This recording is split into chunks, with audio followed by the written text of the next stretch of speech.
बिस्मिल्लाहिर्रहमानिर्रहीम। रब्बिश्रह ली सद्री वयस्सिर ली अम्री वहलुल उक़्दतम मिन लिसानी यफ़क़हू क़ौली। रब्बी ज़िदनी इल्मा। अस्सलामु अलैकुम वरहमतुल्लाहि वबरकातुहू। अर्रहीक़ुल मख़्तूम। మహాప్రవక్త సల్లల్లాహు అలైహి వసల్లం గారి జీవిత చరిత్ర. ఉమర్ రజియల్లాహు అన్హు గారి ఇస్లాం స్వీకరణ. నేను ముస్లిం కాగానే మక్కాలో దైవ ప్రవక్త సల్లల్లాహు అలైహి వసల్లంను విరోధించటంలో ఎవరు ముందడుగులో ఉన్నారు అని ఆలోచించాను. అతను అబూజహల్ అక్కడే అని తలచి అతని ఇంటి గుమ్మంలోకి వెళ్ళి తలుపు తట్టాను. అతను బయటకు వచ్చి నన్ను చూసి స్వాగతం, సుస్వాగతం, ఏమిటి ఇలా వచ్చారు అని అడిగాడు. నేను అతనితో నేను ఇస్లాం స్వీకరించాను, దాన్ని సత్యధర్మమని ధృవీకరిస్తున్నాను అని చెప్పగానే అది విన్న అతడు నేను అక్కడ నిలబడి ఉండగానే తలుపు మూసేసుకుంటూ అల్లాహ్ నిన్ను నాశనం చేయ, నీవు నా వద్దకు తెచ్చిన వార్త కూడా నాశనం కాను అన్నాడు.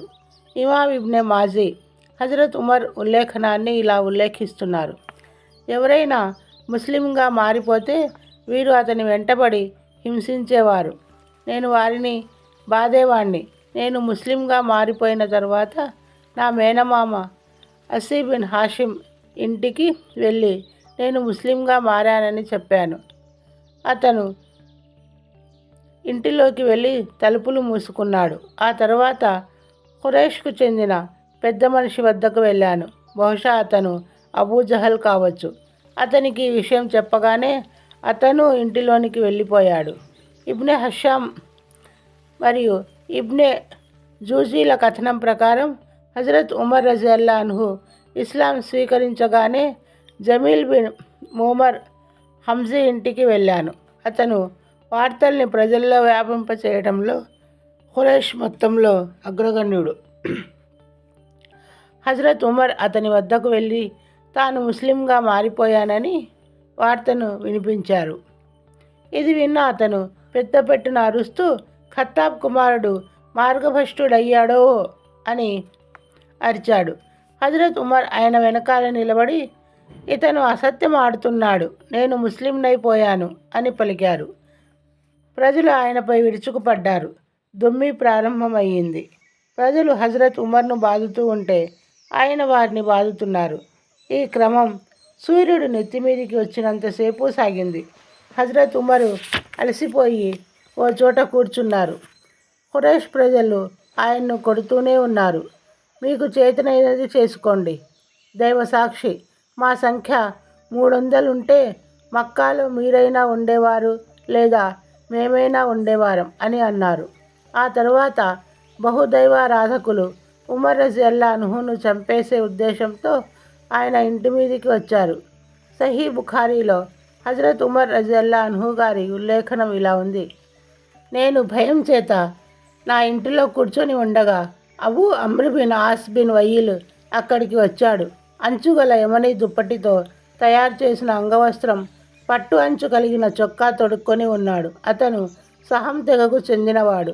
ఈ తెగ అజ్ఞాన కాలంలో అంటే నేను ఇస్లాం స్వీకరించక మునుపు మాకు మిత్రపక్షంగా ఉండేది. అతను నన్ను చూసి ఏమైంది అడిగాడు. దానికి సమాధానంగా నేను ముస్లింనైపోయాను, ఆ కారణం చేత మీ జాతి నన్ను చంపేయాలని చూస్తుంది అని అన్నాను. ఇది అసాధ్యం అని అతను నాకు భరోసా ఇచ్చాడు. ఆ భరోసాతో నాకు సాత్వన చేకూరింది. ఆస్ అక్కడి నుండి బయటకు వచ్చాడు. అప్పుడు ఆ లోయంతా ప్రజలతో కిటకిటలాడుతోంది.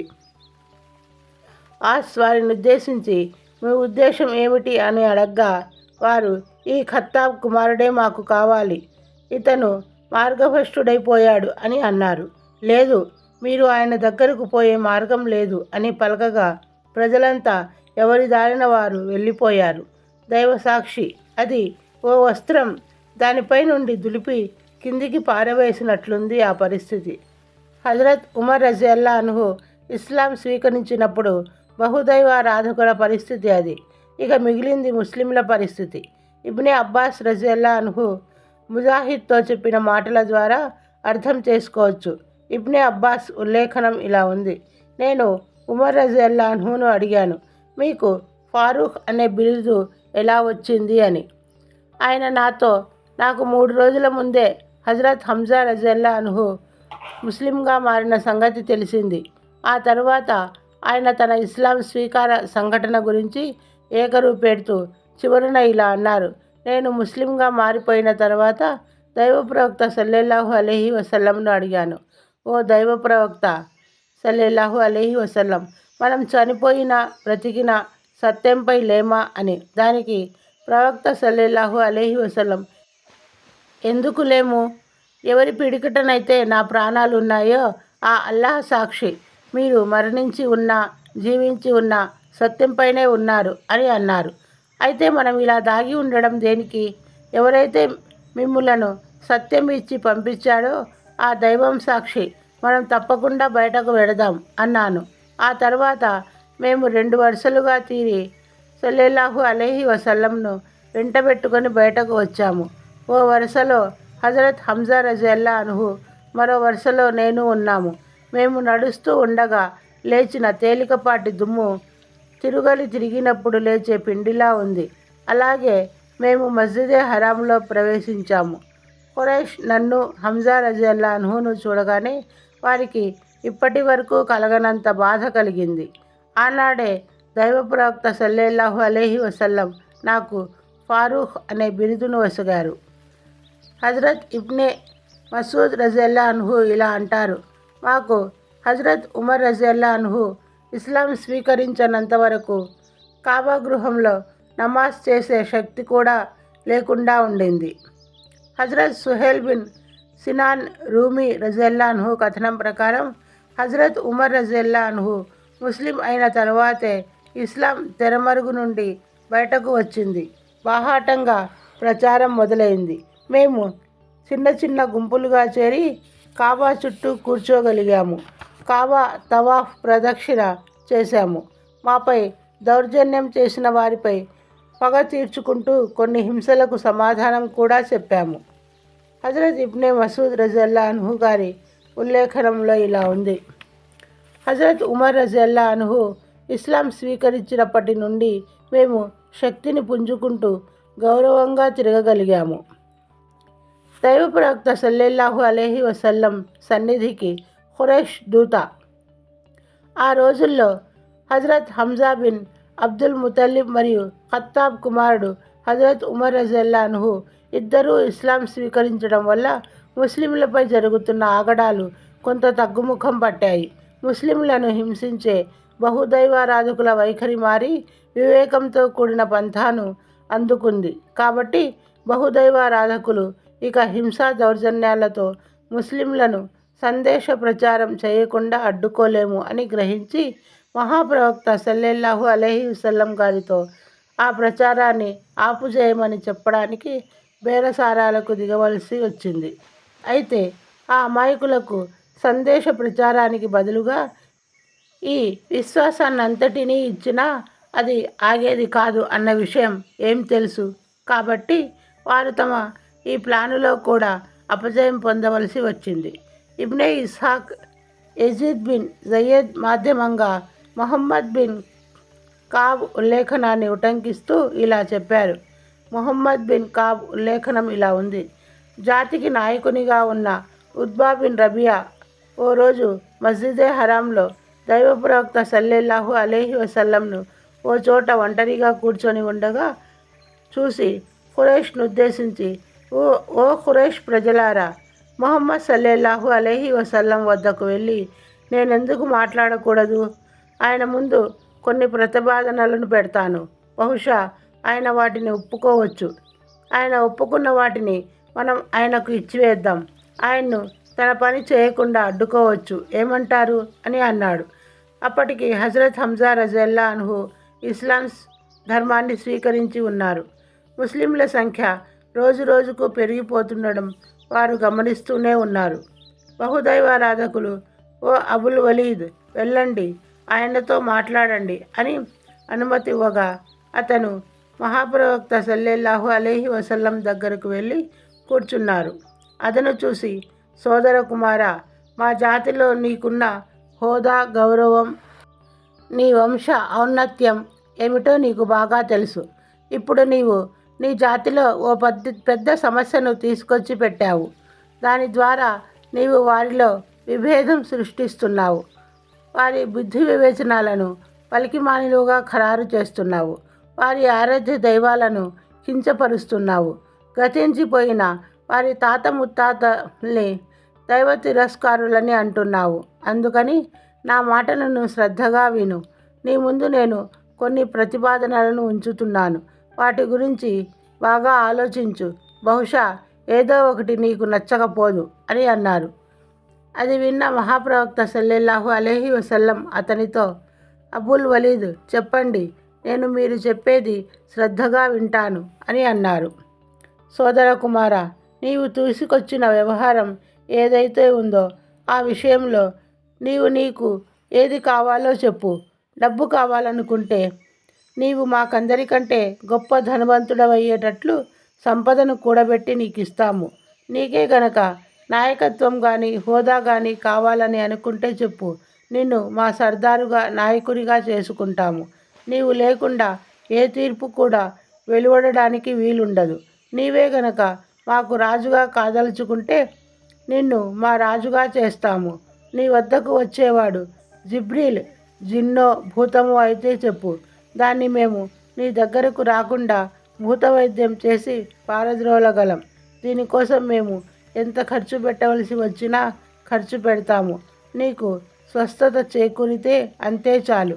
జిన్ను, దయ్యం, భూతం పట్టిన వానికి చికిత్స తప్పనిసరిగా చేయవలసి ఉంది అంటే ఏదేదో చెబుతున్నాడు ఉద్బా.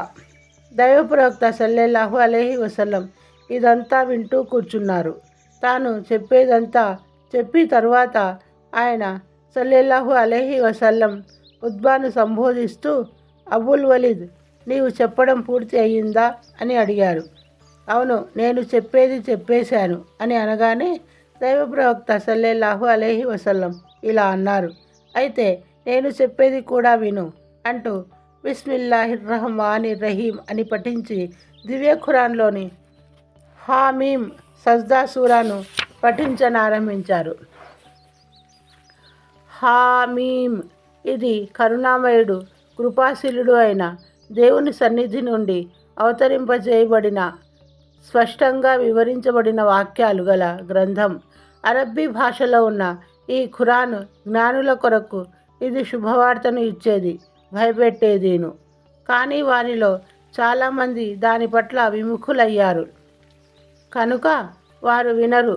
నీవు దేని వైపునకు మమ్మల్ని పిలుస్తున్నావో దానిని గురించి మా హృదయాలను తెరలు కప్పివేశాయి. చివరి వరకు దైవ ప్రవక్త సల్లల్లాహు అలైహి వసల్లం అలా పఠిస్తూనే ఉన్నారు. ఉద్బా తన రెండు చేతుల్ని తన వీపు వెనుక భాగాన నేలకు ఆనించి నిశ్శబ్దంగా ఖురాన్ వాక్యాలను ఆలకిస్తూ ఉన్నాడు. దైవ ప్రవక్త సల్లల్లాహు అలైహి వసల్లం సజ్దా చేసే ఆయత్ పఠించి సజ్దా చేశారు. ఆ తర్వాత ఉద్బాను ఉద్దేశించి, అబుల్ వలీద్, నీవు వినవలసినంతా వినేశావు కదా, ఇక నీవు నీ ఇష్టప్రకారం కాని అని చెప్పేశారు. ఉద్బా లేచి తన బృందం వైపునకు నడిచాడు. అతన్ని చూడగానే బహుదైవారాధకులు పరస్పరం ఒకరినుద్దేశించి మరొకరు, దైవ సాక్షి, అబుల్ వలీద్ ముఖం చూశారా, ఇక్కడి నుండి వెళ్ళేటప్పుడు ఉన్నట్లుగా లేడు అని గుసగుసలాడనారంభించారు. అబుల్ వలీద్ వచ్చి కూర్చోగానే వారు, అక్కడ ఏం జరిగింది అని అడిగారు. అతను వారిని ఉద్దేశించి, దైవ సాక్షిగా చెబుతున్నాను, నేను అక్కడ విన్నది నా జీవితంలో ఎప్పుడూ వినలేదు. దైవ సాక్షి, అది కవిత్వం కానీ ఇంద్రజాలం కానీ జ్యోతిష్యుల మంత్రాలు కానీ కావు. ఖురైష్ ప్రజలారా, నా మాట వినండి. అతని విషయం నాకు వదిలేయండి. నా సలహా ప్రకారం అతని మానాన వదిలేసి వేరుగా కూర్చొని ఉండండి. దైవసాక్షి, నేను అతని నోట విన్న మాట ప్రకారం ఓ బ్రహ్మాండమైన సంఘటన జరిగి తీరుతుంది. ఒకవేళ అతన్ని మిగతా అరబ్బులు చంపేస్తే మీ పని ఇతరులు చేసి పెట్టినట్లవుతుంది. లేదా అతనే అరబ్బుల్ని జయిస్తే అతని రాచరికం మీ రాచరికమే అవుతుంది. అతని గౌరవం మీ గౌరవమే. అతని అస్తిత్వం అందరికంటే మీ శ్రేయం కోసమే సుమా అని చెప్పి ఊరకుండిపోయాడు. దానికి అబుల్ వలీద్ దైవసాక్షి. అతని ఇంద్రజాలం నీపై కూడా ప్రసరించినట్లుందే అని వారంతా అన్నారు. అది ఉన్న ఉద్బా, ఆయన గారి విషయంలో నా సలహా మాత్రం ఇదే. ఇక మీకు ఏది సరిగా తోస్తే అది చేయండి అని అన్నాడు. మరో ఉల్లేఖనంలో దైవ ప్రవక్త సల్లల్లాహు అలైహి వసల్లం గ్రంథ పఠనాన్ని ప్రారంభించాక ఉద్బా దాన్ని చాలా శ్రద్ధగా విన్నాడని, దైవ ప్రవక్త సల్లల్లాహు అలైహి వసల్లం ఈ వాక్యం ఆయత్ ఇప్పుడు ఒకవేళ వారు విముఖులైతే వారితో ఇలాను, ఆద్ సమూద్ జాతులపై అవతరించినటువంటిది అకస్మాత్తుగా విరుచుకుపడేది అయిన ఒక శిక్షను గురించి నేను మిమ్మల్ని హెచ్చరిస్తున్నాను. పఠించగానే ఉద్బా గడగడలాడుతూ భయంతో నిలబడిపోయాడు. తన చేతిని దైవ ప్రవక్త సల్లల్లాహు అలైహి వసల్లం గారి నోటికి అడ్డంగా పెడుతూ, అల్లాహ్ మరియు మన బంధుత్వాన్ని దృష్టిలో పెట్టుకొని అలా చెప్పకండి అని వారించాడు. అతనికి ఈ శిక్ష ఎక్కడ వచ్చి పడుతుందో అనే భయం పట్టుకుంది. ఆ తర్వాత అతని బృందం వద్దకు వెళ్ళి పైన చెప్పిన మాటలే చెప్పాడు. అబూ తాలిబ్ బనీ హాషిం మరియు బనీ ముత్తలిబ్లను సమావేశపరచడం. పరిస్థితులు మారిపోతున్నాయి. చుట్టూ ఉన్న వాతావరణంలోనూ మార్పు వచ్చేసింది. అయినా అబూ తాలిబ్ మనసు మాత్రం ప్రమాదాన్ని శంకిస్తూనే ఉంది. బహుదైవారాధకుల వైపు నుండి తన సోదర కుమారునికి ప్రమాదం ఏర్పడగలదనే భయం మాత్రం ఆయనను వెంటాడటం మానలేదు. గతంలో జరిగిన సంఘటనలు ఒక్కొక్కటిగా ఆయన కళ్ళెదుట ప్రత్యక్షమవుతున్నాయి. ఆయన కుమారుణ్ణి చంపడానికి ఆయనకు బదులుగా అమ్మారా బిన్ వలీద్ను ఇచ్చే బేరసారాలు చేశారు. అబూజహల్ భారమైన బండరాయిని ఎత్తుకొని ఆయన సోదర కుమారునిపై వేయడానికి ప్రయత్నం చేశాడు. ఉక్బా బిన్ అబీ ముయీత్ దుప్పటి మెడలో వేసి గొంతు నులిమి చంపడానికి ప్రయత్నించాడు. ఖత్తాబ్ కుమారుడు ఖడ్గం చేతబూని ముహమ్మద్ సల్లల్లాహు అలైహి వసల్లంను హతమార్చడానికి బయలుదేరాడు. ఈ సంఘటనలన్నింటినీ మరణం చేసుకుంటూ ఈ పరిస్థితిలో ఏ బహుదైవారాధకుడైనా ఆయన సల్లల్లాహు అలైహి వసల్లంపై విరుచుకుపడితే హజరత్ హంజా రజల్లా అన్హు కానీ, హజరత్ ఉమర్ రజల్లా అన్హు కానీ, మరెవరూ కానీ ఎలా ఆదుకోగలరు? అబూ తాలిబ్కు ఇది సాధ్యమే అనిపించింది.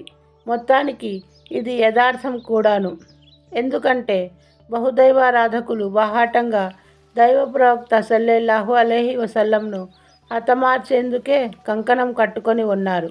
వారి ఈ నిర్ణయానికి సంబంధించిన సంకేతం దైవవాణిలోనూ అవతరించి ఉంది. వారు ఏదైనా చర్యను తీసుకోవడానికి నిర్ణయించుకున్నారా? అలా అయితే మేము కూడా ఓ నిర్ణయం తీసుకుంటాము. ఇప్పుడు అబూ తాలిబ్ ఏం చేస్తారు అన్నదే ప్రశ్న.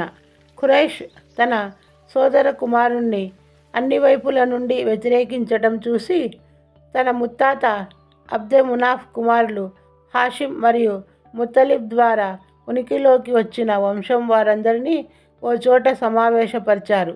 తాను ఇప్పటి వరకు ఒంటరిగా తన సోదర కుమారుణ్ణి కాపాడుతూ వచ్చానని, ఇక ముందు అందరూ కలిసి ముహమ్మద్ సల్లల్లాహు అలైహి వసల్లంను ఖురైష్ బారి నుండి కాపాడాలని పిలుపునిచ్చారు. అబూ తాలిబ్ చేసిన ఈ అభ్యర్థనను అరబ్బులు పౌరుషం దృష్ట్యా ఆ రెండు కుటుంబాలకు చెందిన వారంతా స్వీకరించారు. అయితే అబూ తాలిబ్ సోదరుడు అబూ లహబ్ ఒక్కడు మాత్రం దీన్ని ఒప్పుకోకుండా తన కుటుంబం నుండి వేరుపడి ఖురైష్ బహుదైవారాధకులతో కలిసిపోయి వారికి అండగా నిలిచాడు. అస్సలాము అలైకుం వరహమతుల్లాహి వబరకాతుహు.